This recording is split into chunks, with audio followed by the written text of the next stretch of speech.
प्रापत क्षेत्र के वरिष्ठ नागरिकगण, CLG सदस्य, पुलिस मित्र, व्यापारी साथी, मातृशक्ति, मंच पर विराजमान हमारे SCP महोदय सम्माननीय संजीव जी चौधरी साहब, पार्षद महोदय शक्ति जी यादव साहब, बहन भारती लखियानी जी, मनोज जी तेजवानी, हरिओम जी स्वर्णकार, अभय जी पुरोहित और सेंट्रल मार्केट के व्यापार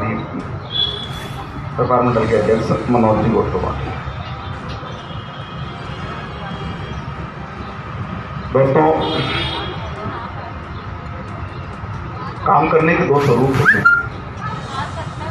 एक तो करवाया जाता है और एक किया जाता है।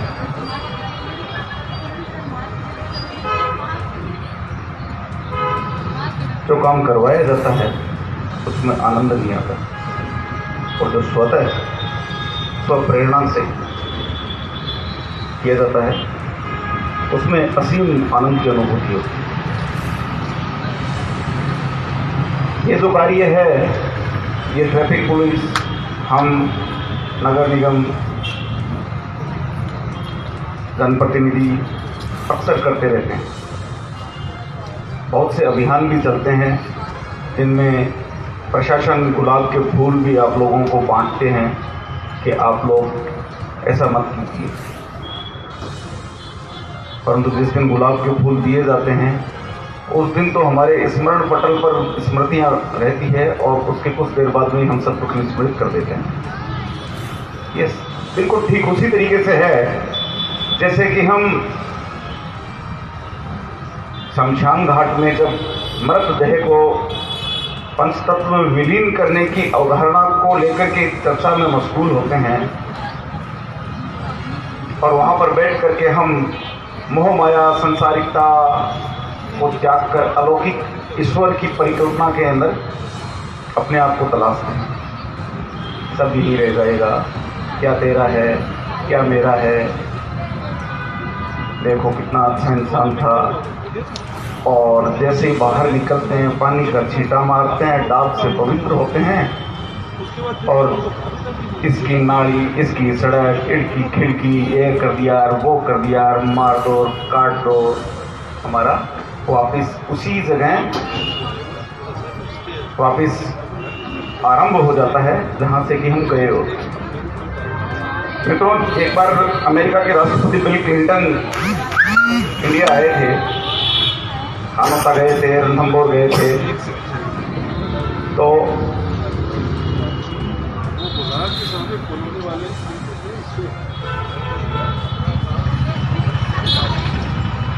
मेरी रेलवे स्टेशन जयपुर पर ड्यूटी थी, वो भी इसलिए कि प्रेसिडेंट साहब के आने से काफ़ी दिन पहले ही वहाँ की सिक्योरिटी की टीम आ जाती है।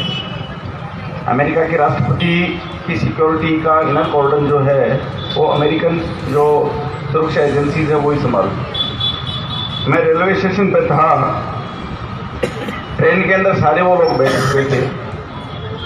ट्रेन ने प्राय अपना हॉर्न बजा दिया था, रवाना होने के लिए उसके पहिए घूमने लग गए थे।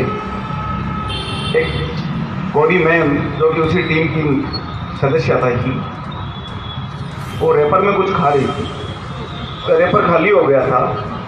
चलती हुई सी गाड़ी में उसने दाएं देखा बाएं देखा, उसको डस्टबिन कहीं नज़र नहीं आया, परंतु वो उतरी और भाग करके एक थोड़ी सी दूर डस्टबिन था उसमें उसको डाला और फिर भागते हुए रन करके गई और बैठी गाड़ी में।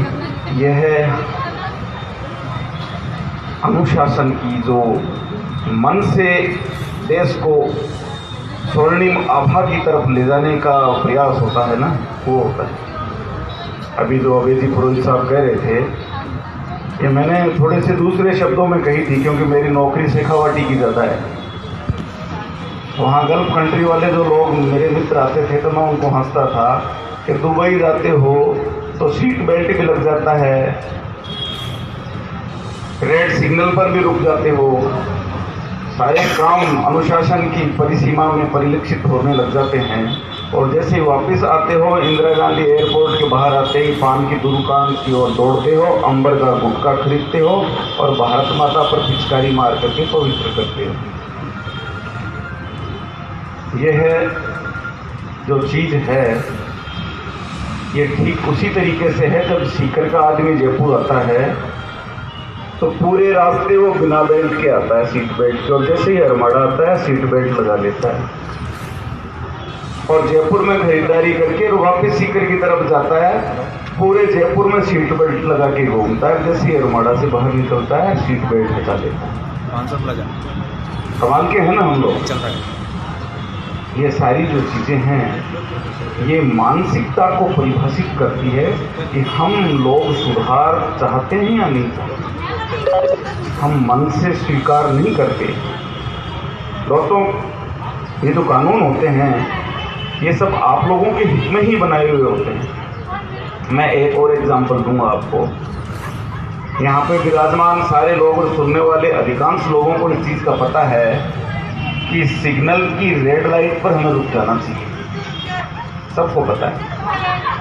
परंतु आप और हम अपनी जागृत आंखों से ये चीज़ देखते हैं कि जिस चौराहे पर पुलिस के कर्मचारी मौजूद नहीं होते वहाँ पर हम दाएं बाएं देखते हैं। हमारे पास 40 लाख की गाड़ी है, कोई मर्सिडीज लेके घूम रहा है, कोई ऑडी लेके घूम रहा है, कोई जगुआर लेके घूम रहा है। टाई लगाए हुए सुटेड बुटेड लोगों की मानसिकता को मैं परिभाषित कर रहा हूँ, चिन्हित कर रहा हूँ, आपका ध्यान आकर्षित कर रहा हूँ कि अगर लाइट के ऊपर हमारे पुलिस के जवान नहीं है तो पढ़े लिखे लोग रेड लाइट को तोड़ करके आगे बढ़ जाते हैं कि पुलिस वाला नहीं है, और रेड लाइट पर पुलिस वाला है तो हम रुकते हैं।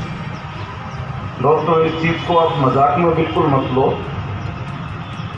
हमारे देश में लाखों चौराहे हैं रेड सिग्नल के, ग्रीन लाइट के, येलो लाइट के। हर चौराहे पर 2 शिफ्ट के अंदर 8 पुलिस के जवान जो ट्रैफिक पुलिस के हमारे भाई हैं वो नियुक्त रहते हैं। हम मोटा मोटा माने 5 लाख चौराहे हैं तो 5 लाख चौराहों पर अगर 8 से उनको गुणा करें तो तकरीबन 40 लाख पुलिस कर्मचारी इस देश की जनता को यह समझाने के लिए सड़क पर खड़े हैं कि दोस्तों लाल लाइट जल गई है, रुक जाना प्लीज। अब उन अगर 40 लाख लोग अगर ये बताने के लिए सड़क पर खड़े हैं तो हमारे विवेक पर प्रश्नवाचक चिन्ह है, हमारी पढ़ाई पर भी प्रश्नवाचक चिन्ह है। हम इस देश को किस ओर लेकर के जाने की ओर अग्रसर हैं ये भी विचारणीय है। उन 40 लाख लोगों की 50,000 सैलरी भी थोड़ी सी गुणा भाग कर लो, वो आपकी हमारी जेब से ही जाती है। अगर आप लोग खुद रेड लाइट पर रुक जाएं तो इतनी मैन पावर और इतनी आर्थिक जो हमारा पैसा है वो कहीं दूसरे संसाधनों में लगे, सड़कों में लगे, अस्पतालों में लगे, शिक्षा पर लगे। और जो लोग सड़क पे आपको रेड लाइट सिखाने के लिए जवान खड़े हैं वो चोरों को पकड़ें, गुंडों को पकड़ें, कहीं दूसरे काम करें, परंतु नहीं। ये अभी थोड़े देर पहले हमारे वो बाबा जी बोल रहे थे, टोपी वाले बुजुर्ग बोल रहे थे, ये वो पीढ़ी है जिनके जीवन के अंदर चरित्र, मितव्ययिता, स्वावलंबन और अनुशासन ये कोंक से ही प्राप्त हो जाता है। पूर्ण सतीश को अब क्या कारण रहे हैं इसके ऊपर हमें आत्मचिंतन करने की आवश्यकता है। मैं अभी पिछली मीटिंग में कह रहा था कि 500 मीटर की दूरी पर जिसका मकान है वह व्यक्ति अगर दुकान पे आ रहा है तो 4 व्हीलर से आ रहा है और 4 व्हीलर को अपनी दुकान के बाहर सुबह 10 बजे से लेकर के रात के 11 बजे तक खड़ा रखता है, तो दुकान के बाहर वाहन बेचना थोड़ी है भाई। उस वाहन का क्या वहां पे औचित्य है ये समझ में नहीं आ रहा। आप अगर पैदल नहीं चलना चाहते हो, आप अपने जो अपनी बीपी है, शुगर है, उसको कंट्रोल करना नहीं चाहते हो तो कोई नहीं, मोटरसाइकिल से आ जाओ। आप पैदल चलने में सक्षम नहीं हो, पर ये छोटी सी चीज़ है, अगर हम इसको सुधार करें तो ये बहुत बड़ी चीज़ बन सकती है। छोटी छोटी चीज़ों